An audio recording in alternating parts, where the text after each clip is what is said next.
सबसे पहले हम गाड़ी की सर्विस करते हैं।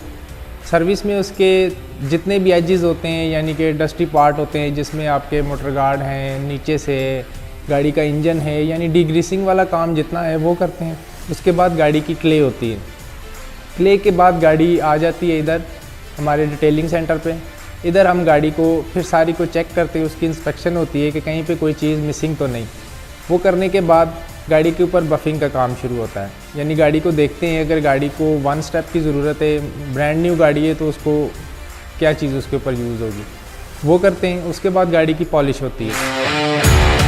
एक गाड़ी पे तकरीबन टाइम आलमोस्ट 12 से 14 घंटे आराम से लग जाते हैं। जिस तरह पेंटर गाड़ी के ऊपर पेंट करते हैं ना, तो उसके बाद फिर लैकर डालते हैं कवरेज के लिए।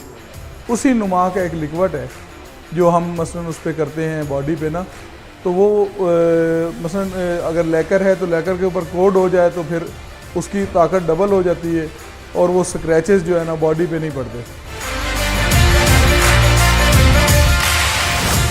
गाड़ी की डिटेलिंग करने से गाड़ी की लाइफ बढ़ जाती है। उसमें ये होता है कि उसमें रस्ट कम लगता है, क्योंकि जहाँ पे मिट्टी पड़ी रहेगी वहाँ पे रस्ट होगा, और हम हर रस्ट को साफ़ करते हैं कि कहीं पे गाड़ी को जंग ना लगे। उसके लिए हम डिग्रीसर यूज़ करते हैं। जितने भी एजेस होते हैं, इंजन वाले पार्ट होते हैं और लॉय रिम होते हैं, उसमें सस्पेंशन आ जाती है, क्योंकि सस्पेंशन एक ऐसी चीज़ है वहाँ पे आप सर्विस भी करवाते हैं ना, तो नॉर्मली लोग इतनी अच्छे तरीके से वहाँ पे सफाई नहीं करते हैं।